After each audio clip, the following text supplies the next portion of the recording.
where we're going with is moving beyond that sort of first phase of the French Revolution. You might remember there's some debt problems, and that come from wars of the 18th century.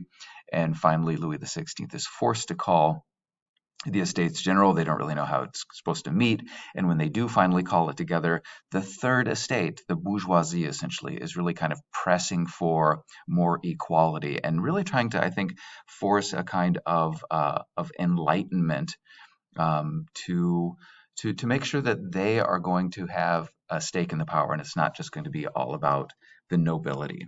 And what we have today is the French Revolution Part Two. We're moving away from this constitutional monarchy that they're creating really pretty early in the French Revolution and moving to a republic. And I know when I just said republic, all of you gasped in horror or in victory. I don't know which one. What to you is the difference between a constitutional monarchy and a republic? The one big difference? Beautiful, perfect answer, very concise. King, no king in a republic. So moving along here, what we had was a national constituent assembly now, and it starts to do things like call for a declaration, or it creates a declaration of the rights of man and citizen. It says feudalism is ended in the countryside, mostly because the peasants had already forced that with the Great Fear. But then what happens? What's next? And what's next is the king doesn't approve of anything. And there isn't a constitution that says the king has to approve of things, but still, one would think that the king would have to approve of the Declaration of the Rights of Man, the end of feudalism, and so on. But he doesn't. He doesn't want any of those things, and so he does what Louis XVI typically does: doesn't make a decision, does nothing. And even with a wonderful declaration, or even with the end of paying feudal dues in the countryside, the Parisians and all these urban people who are poor are still suffering. The price of bread is still very high. Those poor harvests can't be overcome by a national constituent assembly saying, "Let there be bread." And then there's this guy, you see him in the upper corner of the slide there. His name is Jean-Paul Marat. He's a one-time doctor who has become the editor of a newspaper um, called The Friend of the People. And he is a demagogue. He's a kind of person who stirs up the people and says all kinds of, well, hopefully this isn't too soon for this, but he's using fake news to rile up the lower classes and get them to hate the monarch, and they already hate Marie Antoinette. And so he's telling them that for example, that there was a party at Versailles in which the king and queen stomped on the red, white, and blue of the revolutionary colors, and made fun of people who were in favor of all of these changes. It's just nonsense. But he's a newspaper editor who wants to sell newspapers, and he likes to stir people up. What happens is this.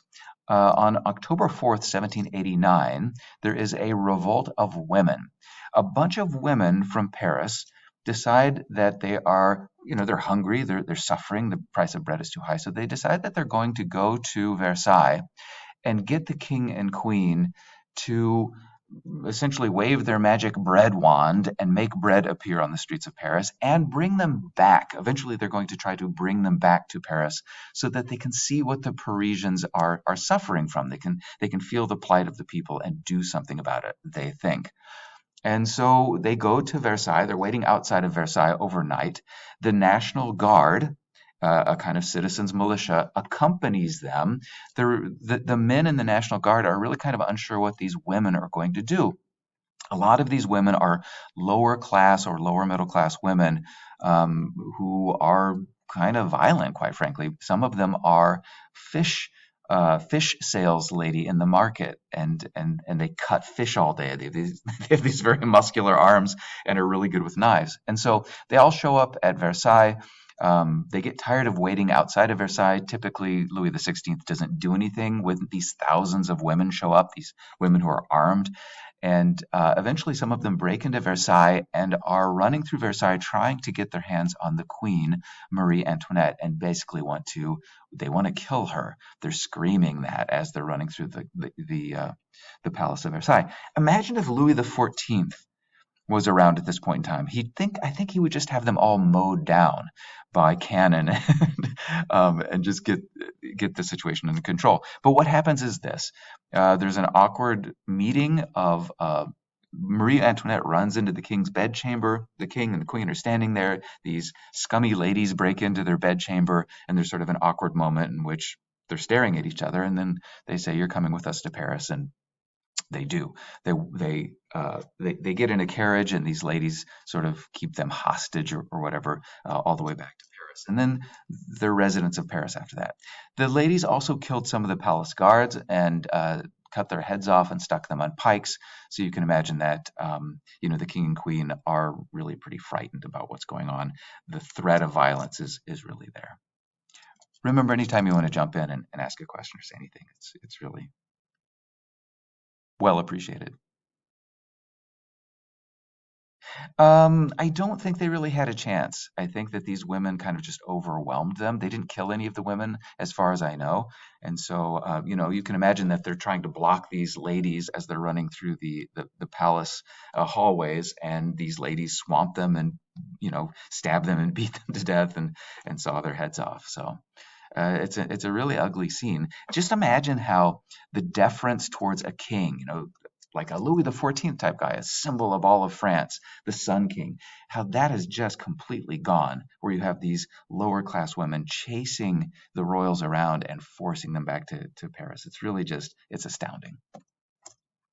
France gets reconstructed. It gets renovated completely.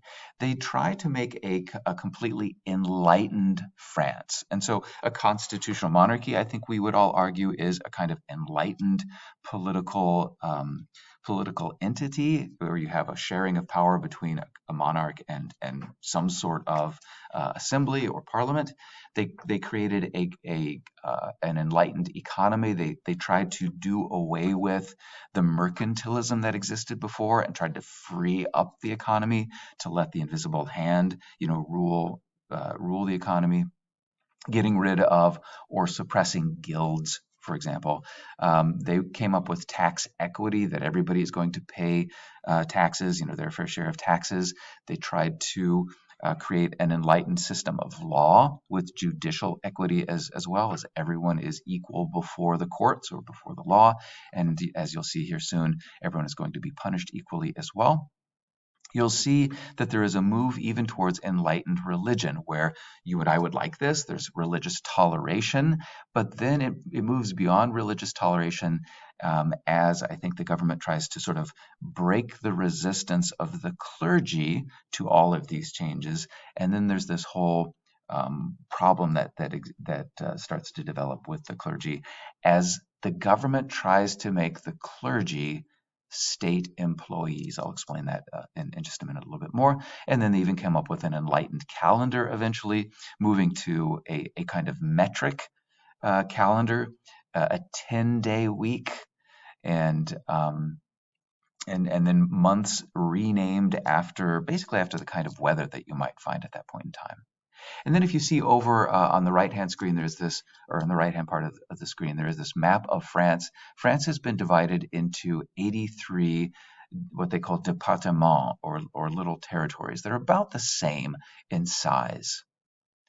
Don't ask me why it's 83 unless you think that 83 is a completely enlightened number, which I don't. I think 100 or 60 would have been much better, but so be it. So let's buzz through this stuff really quickly. The rational economy, as I said, was suppressing the guilds. Guilds interfered with competition and prices and so on. So get rid of those guilds and you'll have economic liberty. They adopt the metric system to have rational uniformity in a system of weights and measures, which is, I think, economic, because then everybody is selling things by the kilogram or by the gram or what have you. And all the road signs and everything are going to be changed over time as everyone is starting to develop or adopt the metric system. They also went ahead and banned any kind of worker associations, where workers would get together and go to their boss or go to the owner of their factory or what have you and say to the owner, we all want to be paid this amount, or we want to work these fewer hours, or if you fire one of us, you're going to have to deal with all of us. Basically they're getting rid of unions. And this thing, they come up with this Le Chapelier law of June of 1791, and it is just that. It's creating a France that isn't going to be completely worker friendly. It's really a France, economically speaking, that benefits. Well, it benefits one particular social class, I think. Who is benefiting from, from banning unions and maybe suppressing guilds? Which social class?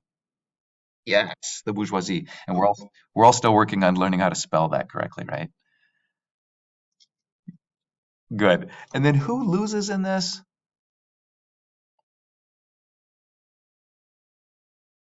Yeah, probably poor people for sure because they can't get together. Always wages lag whenever things changes happen.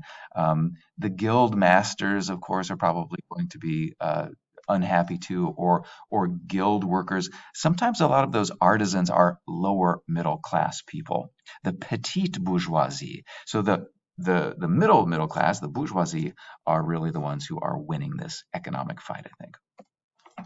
The national debt was a problem.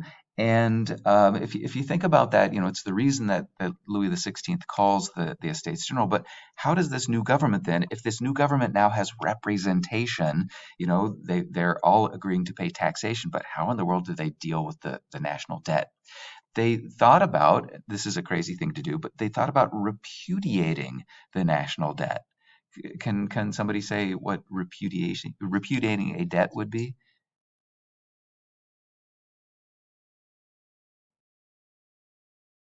That's right. Just saying you're not going to pay it. Well, the people who owned the national debt were the people now who are in charge, if you think about it that way. If the bourgeoisie had lent money to the king over the last century, they're the ones who are holding the debt. They want to be paid back. They're now in charge. So they create this new land tax. This is the tax equity thing, so that nobles and the church and everybody who owns land is paying. But it's not enough to deal with the national debt. It's enough to sort of deal with the expenses that they have now, but they want to get rid of all of this debt from the 18th century wars. And so they did what is kind of a classic playbook from Henry VIII's time and the Protestant Reformation. They decided to take the church's land, which is about a third of the land in France, and then sell it. And with all of that, with all of that money that they would get from selling the church land, they would and they did pay off the national debt. The Pope, of course, is outraged. It's Pius VI. We don't really care who the Pope is. Just say the Pope at this point in time. But he is absolutely outraged that his lands are being confiscated and sold. Um, I don't know if you have a problem with that or if you think that's a good idea, but that's what happens. When that happens, they're going to have to take care of the clergy who were relying on that land to pay themselves, essentially. The actual way that this sale of church land happened was to create a paper currency called assignats. This happens in December of 1789. And nobody trusts paper currency from a state generally. And really, it just takes a really long period of time for people to trust paper currency. They love coins, they love precious metal in coins, but currency just seems to be pieces of paper unless there's something backing it. You and I have this trust in the American dollar, which is completely insane in a weird way. There's nothing backing the dollar really other than just our, you know, mutual fantasy or mutual delusion that those different pieces of paper have with numbers on them mean something. Well, people at this point in time didn't believe that, and so when they sold the church property, they forced peasants to, because it's, well, peasants and bourgeois people who are buying up all of this church property, they forced them to first purchased this paper money with coins, these assignats, and then they were able to buy the church lands with these assignats. But really, what they're doing is creating a kind of paper currency that everybody believes in at first, but then very quickly, I think they start to lose value. People don't believe that the amount of church land, can cover the number of assignats that they're simply printing. And so inflation sets in and they start to lose value right away. But the main thing, two main things to remember is that it pays off the national debt, but then also they are they have to take care of the clergy now. They have to pay the clergy, and that's where the next little problem kind of develops.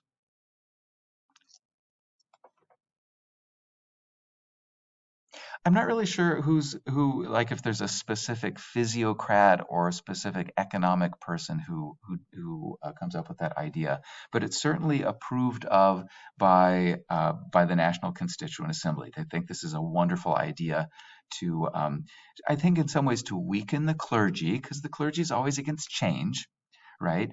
And then also to pay off the national debt, and then also to create a kind of more modern monetary system where people are starting to hopefully trust this paper money. Thanks for the question. I love questions so much. Well, that leads us to this thing which I like to call the biggest mistake of the French Revolution. They create something called the civil constitution of the clergy. And this happens in July of 1790, where the church itself becomes part of the state. You might think that the church and state would be separated because that would be enlightened, but at this point in time, early on, there always has been the state church, the Catholic Church of France. And so I don't think they think of that. They think, well, another enlightened thing to do would be to make all clergy equal. Of course, mostly, we're talking about 98% of the people being Catholic. And so having then the Catholic clergy and Protestant ministers and Jewish rabbis to be part of the state and be paid by the state. And as part of that, then also swear an oath of loyalty to the state. And so the clergy, were told to swear an oath of loyalty to the civil constitution of the clergy and basically approve of everything that had happened from the time that the French Revolution, had started. And the Pope says to his clergy, don't do it. I don't like the civil constitution of the clergy. I don't like them seizing all of our land. I don't like the Declaration of the Rights of Man and Citizen. And when he says this, then every individual Catholic clergyman inside of France has to decide. It's that classic thing. Am I listening to this new government or am I listening to my Pope? Am I listening to my spiritual head? And so really the Catholic clergy in France split about 50-50, with 50% of them becoming state clergy, swearing an oath to the constitution of the clergy and listening to the state, the government, and taking, quite frankly, taking more money. They're actually usually getting paid more money than they were when they were just relying on their own lands. The bishops, of course, listen to the Pope. 50% of, let's say, the more devout Catholic clergy, the serious Catholic clergy, become what they call refractory clergy, essentially ones who refuse to swear the oath of loyalty to the civil constitution, to the French state, and so on. They became, in a sense, right away, counter-revolutionaries. So I think this is the biggest mistake of the revolution because they're asking Frenchmen to, first the clergy and then other just regular French people. Are you going to listen to your local, mayor, or are you going to listen to the Catholic priest who's staying with the Pope? It's a very dangerous thing to tell people to, choose between the state and the church, I think. The map that you see there, the darker colors, let me think. The lighter the color, the more Catholic the place is.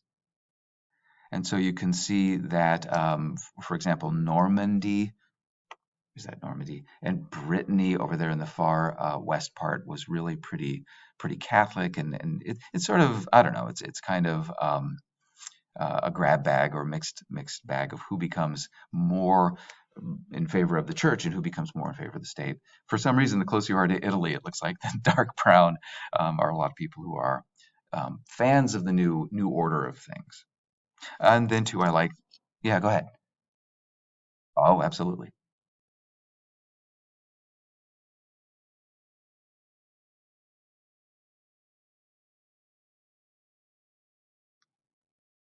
Beautiful question. Yeah. At first, nothing really, other than they're not being paid by the state. And they have to rely on the generosity of the Catholics who are going to their masses.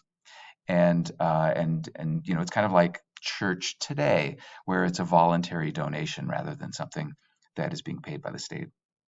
And so at first nothing, but then obviously they become in the minds of the revolutionaries, they become counter-revolutionaries, and before you know it, they're going to be killed, quite frankly, and an entire war will break out. In fact, between um, pro-Catholic armies, counter-revolutionary pro-Catholic armies, and the revolutionary armies of the state. You can see there they're squeezing a chubby clergyman, squeezing him down, and they're walking away without all of their wealth, I guess, is what's happening. They're not, no. They're sort of like rogue clergymen in a way, from the state's point of view, or real clergymen from a real Catholic person's point of view, if that makes sense. Correct. Yeah. But they're kind of like underground churchmen or underground clergy. And a lot of people liked them and felt like they were the true clergy, and these people who had sworn the oath of the Constitution were not. So it's really tough. By the way, the royal family has a personal clergyman who says mass for them and hears their confessions and so on. Guess which kind of clergyman he was? State versus refractory.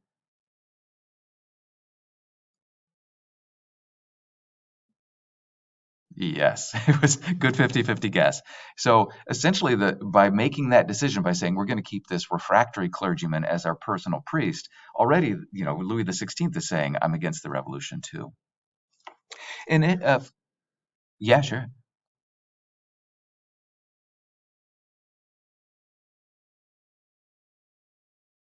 Uh-huh.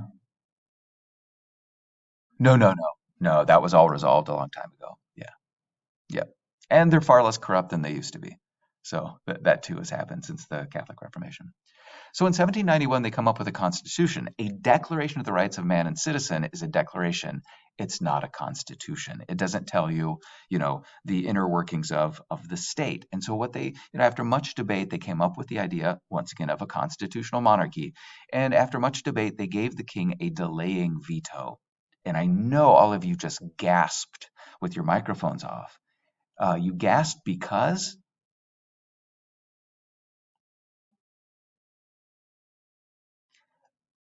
you said cannot, right? Yeah, that's crazy, right? How powerful is a king if he can't veto the law? All he can do is say, I veto this law. It gets delayed for a number of months and then it goes into power. I guess the idea is that the parliament then would sort of reconsider, why is the king against this?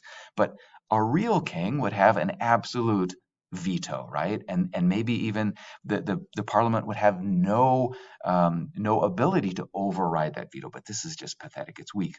The Legislative Assembly, which is now what it's being called. Sorry, it goes from Estates General to National Assembly to National Constituent Assembly to Legislative Assembly. Don't worry about it. It changes its name all the time. But this Legislative Assembly was the one to make law, and it was the one to control the army. And I know you're gasping again. You're just shocked. You're just horrified by how little power the king has. They also then decided that there are two kinds of people. There are active citizens and passive citizens. Guess what active citizens get to do? Yes, yes, they get to vote, and passive citizens don't. And by citizens, I'm only talking about men. And so Basically, active citizens are wealthier men and passive citizens are everybody else. Those active citizens elect electors to represent them, to elect people to the National Assembly or the Legislative Assembly. And so we have this complete switchover from um, importance in French society being based on your birth, nobles versus non-nobles. And now what we have is power being based on having a good bit of property instead of birth. A lot of those former nobles are still wealthy people and would still have access to power, but many would not. And so, if that sort of rhetorical question of who benefits from the Constitution, it's the bourgeoisie again. It's the people who had wealth who are stripping away the privilege of the noble classes and creating a more modern France, but certainly not a democratic France, a representative France of people who had a lot of property. Well, this all of these changes really start to create a whole bunch of um, pockets of resistance, counter-revolutionaries. Some of the aristocrats who didn't like losing their privileges and losing their status as aristocrats fled. They became immigrés. They immigrated to other places where nobility and aristocracy were still part of society.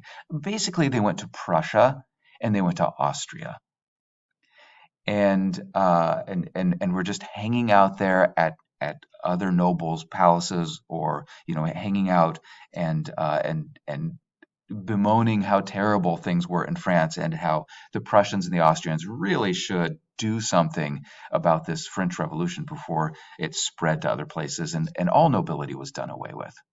The civil constitution of the clergy encouraged opposition not just among refractory priests, but then also serious Catholics.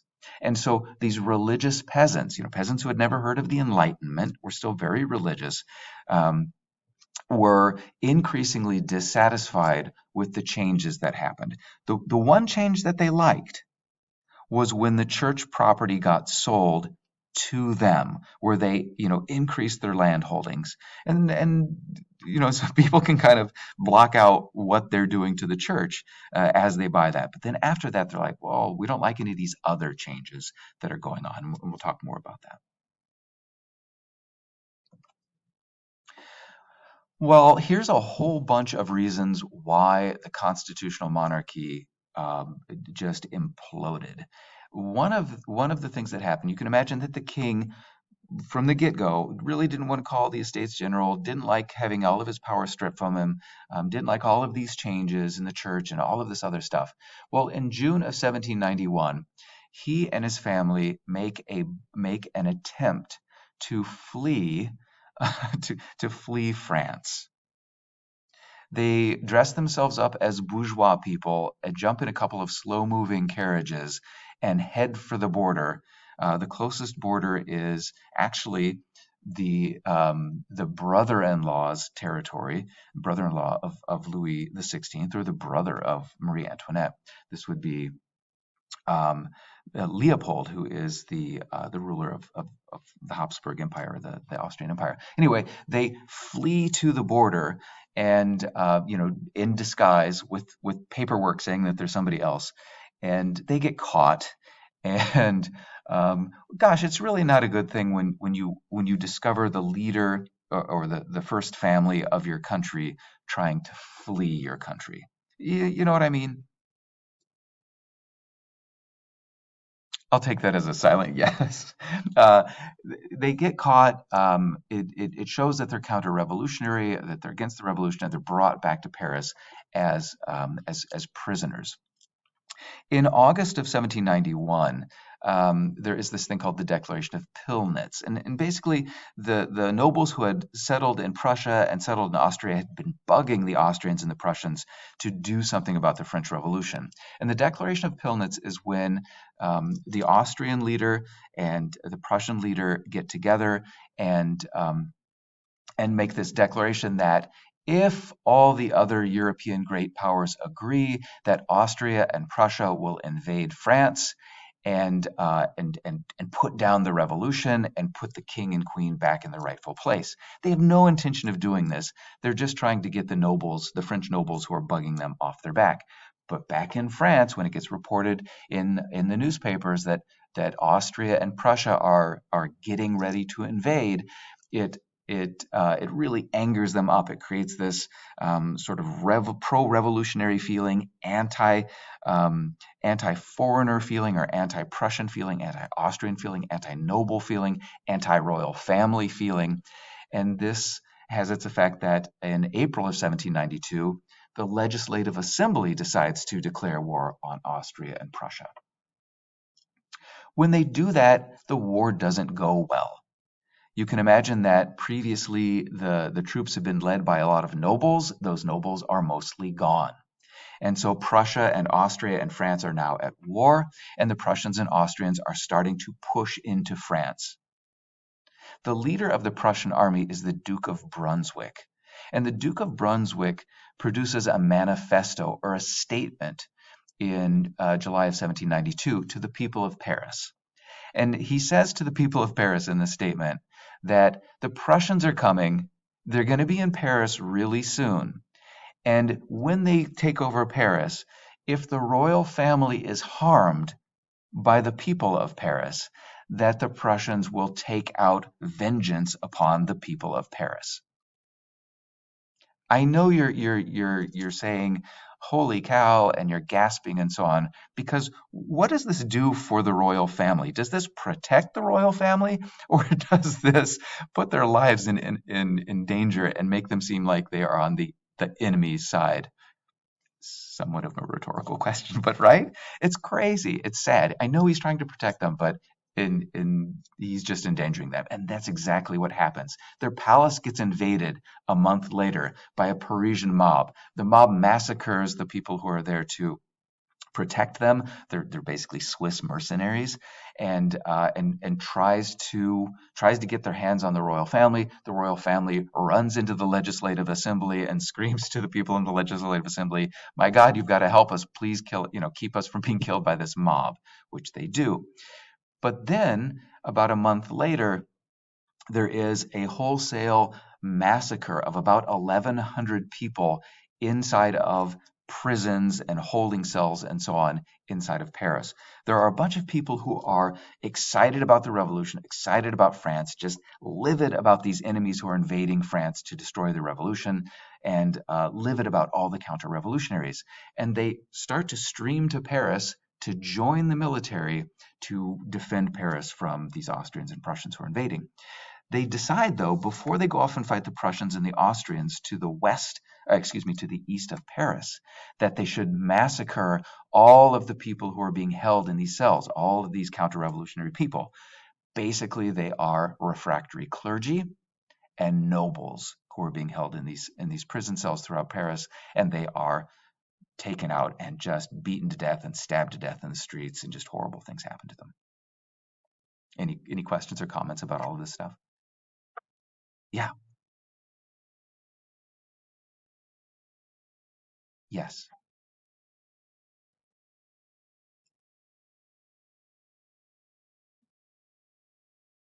So first, those fish butchering women um, force them out of Versailles and then force them to the Tuileries Palace in Paris, where they're kind of both guarded and watched. They arrange to sneak towards Varennes. Then at one point in time, they disguise themselves, sneak out of the palace, and so on. They get captured. They realize then that the royal family needs to be kept in confinement as kind of like house arrest sort of thing. So they don't really have the ability to leave the palace after that. And then this is where this mob of people tries to get at them, invading the Tuileries Palace and trying to kill them. If all that makes sense.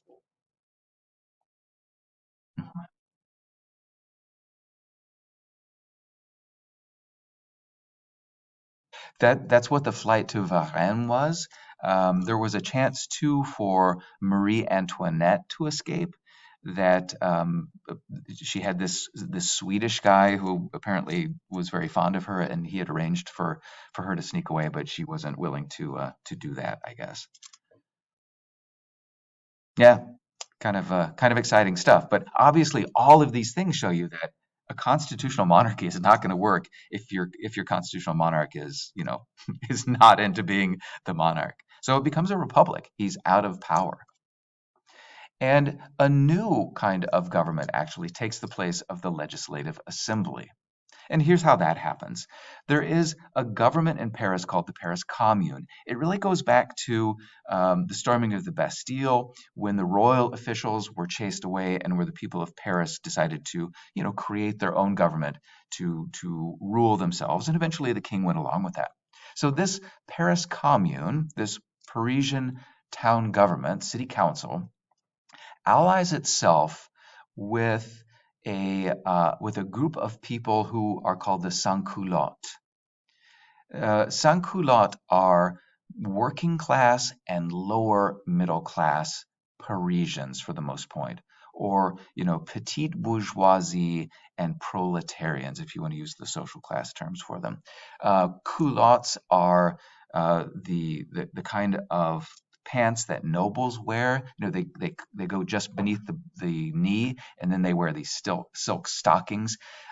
Somebody who is sans culotte back then meant that they were wearing trousers, that they were working class people.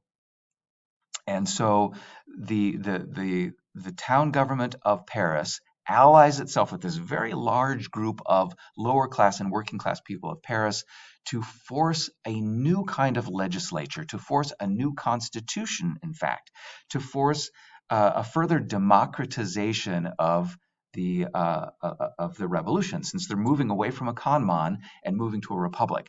Now they say that this convention, that's the new name of this parliament, should be elected by, and see, there's the exclamation, you're gasping, you know you're about to gasp. It's elected by universal manhood suffrage.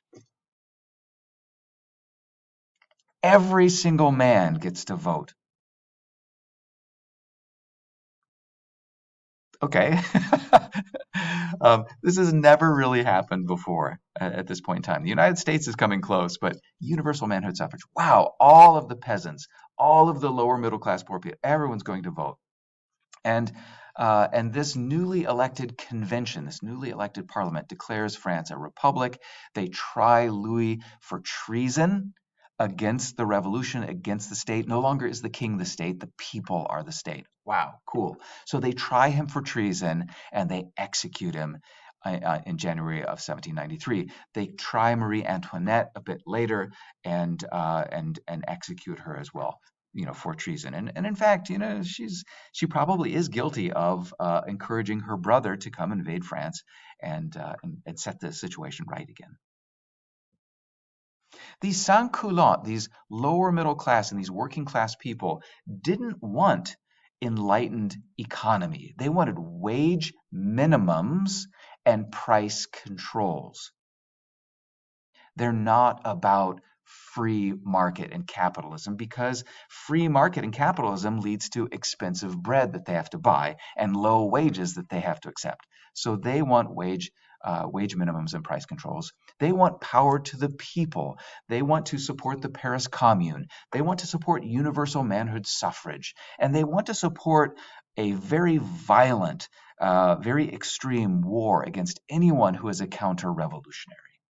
Off with their heads is kind of their motto. Well, there's a whole bunch of problems going on at this point in time, too. The enemies were still winning the war. That invasion of France was moving ever closer to Paris. It seemed like there were counter-revolutionaries everywhere. There are noble counter-revolutionaries and Catholic counter-revolutionaries that kind of spread all throughout France. There are probably some now bourgeois counter-revolutionaries as well, because the lower classes seem to be in charge.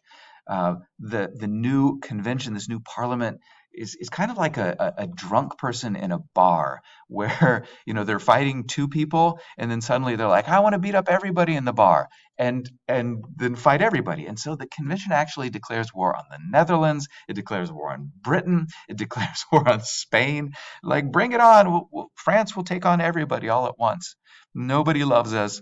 We're gonna beat up everybody, and because we have belief in our revolution and power of the people, we're gonna win this thing.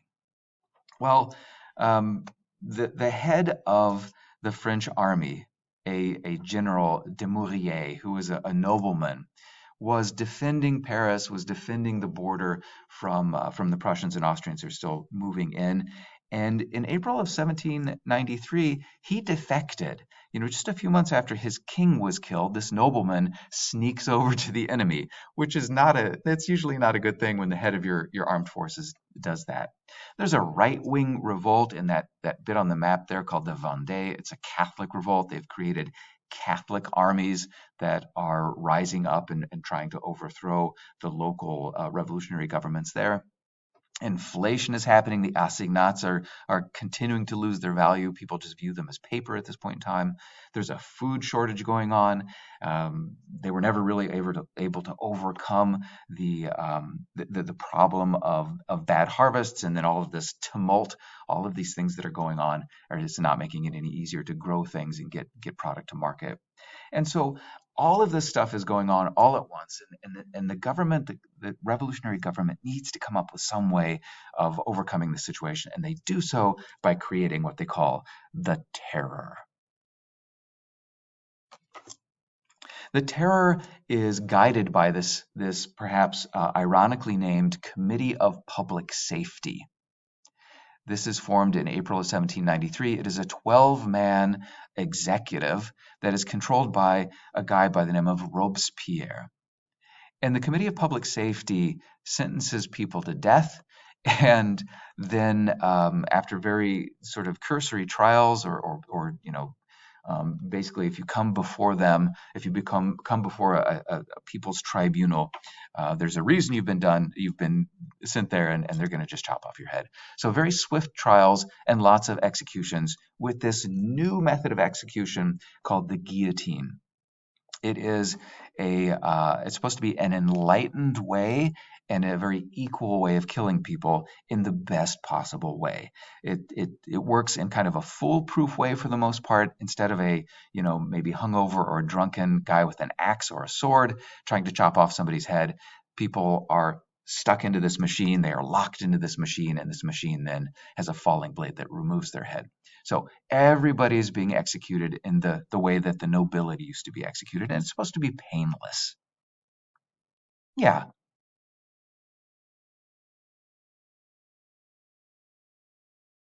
Oh, I don't know if that's true.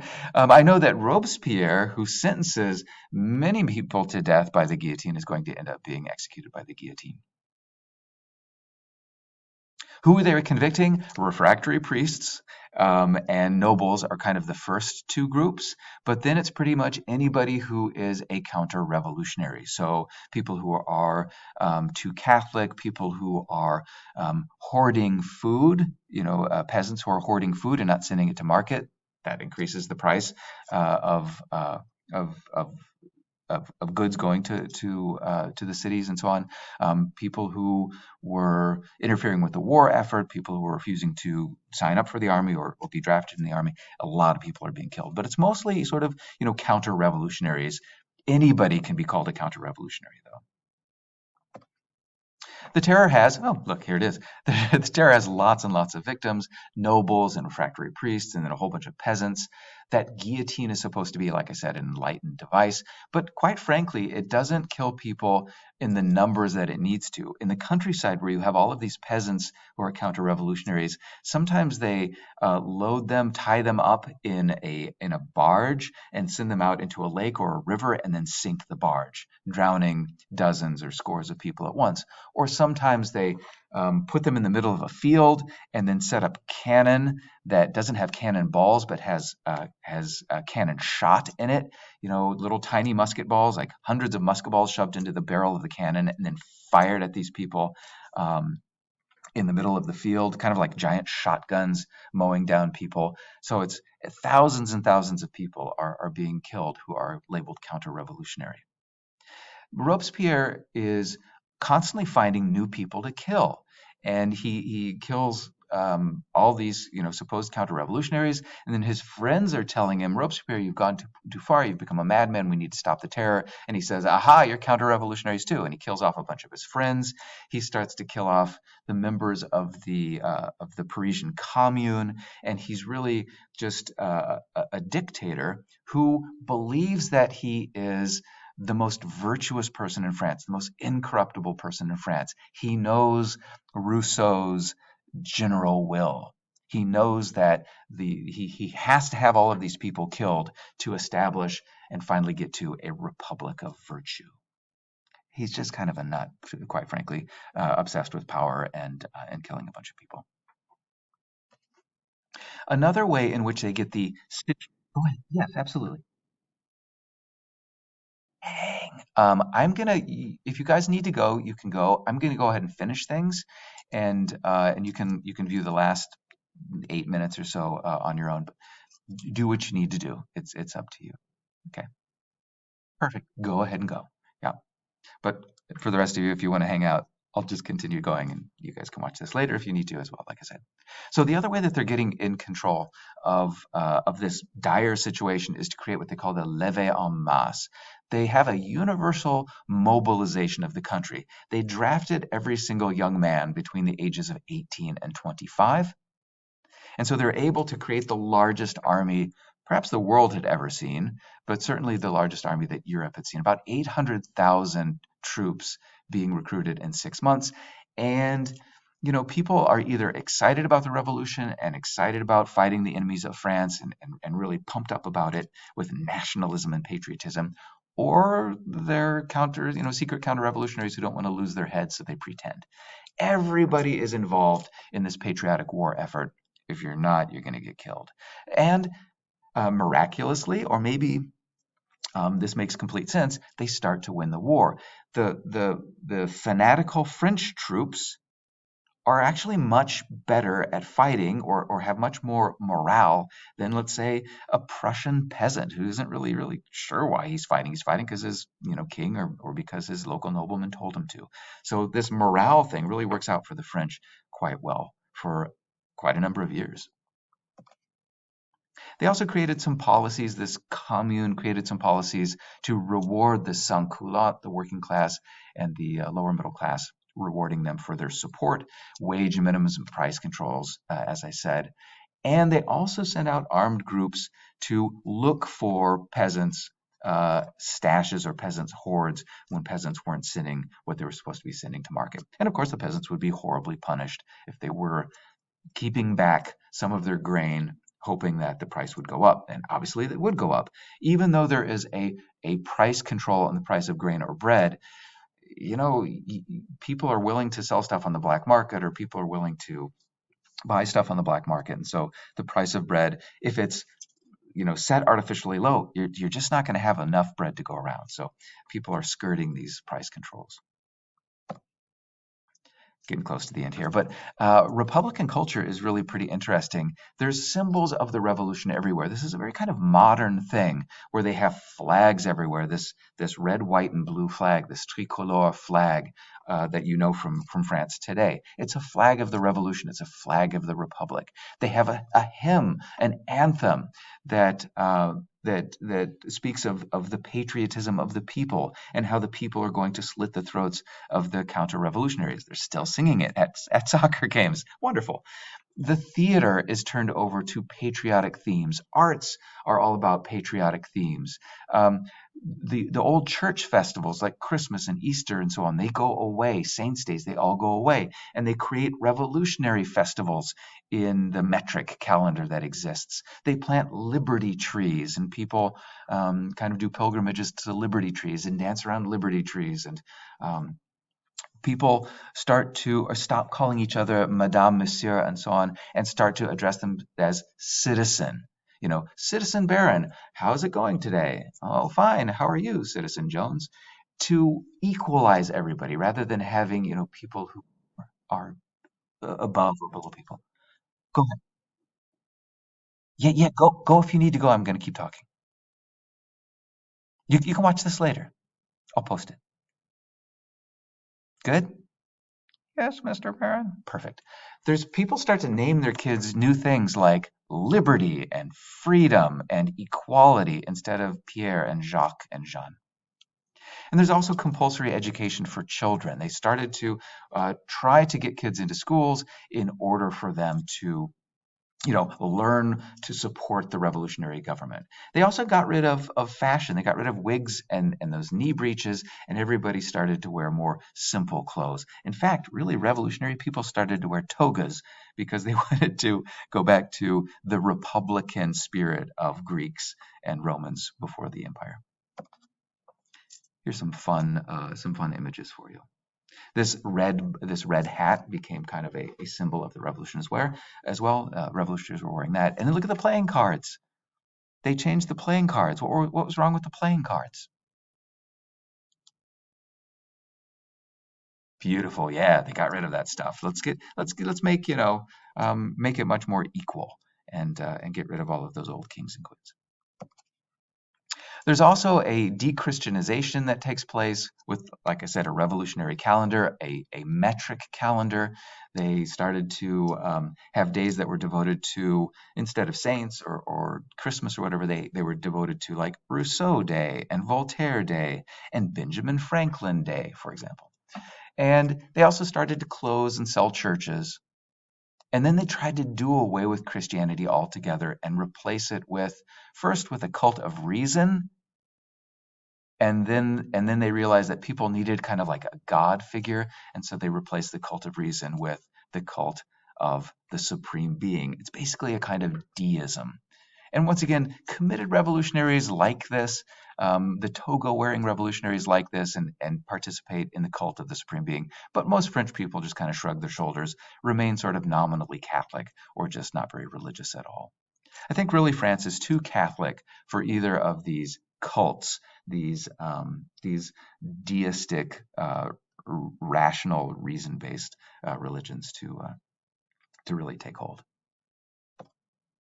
Well, here's the end, my friends. There's something called the Thermidorian reaction. As I said, Robespierre turned out to be really quite dictatorial. He was getting kind of crazy. He was to give a speech to the convention, and they figured that he would get before the convention and say, you're right, it's time to end the terror. We've got the situation under control because the war was starting to be won. When Robespierre shows up to the National Convention and says to them, I've heard that you think that I'm a bloody dictator and that we should stop the terror. You're wrong. I'm gonna up the terror. And the people in the National Convention said, "Oh my God, we could be arrested next." So they shouted him down, they arrested him, and they executed him the very next day. And then they move away from this thing called the National Convention and create a new government called the Directory. And I'll tell you all about that tomorrow. Here's Robespierre being forced into the guillotine. It's kind of I always like it when bad people get killed. So I like this.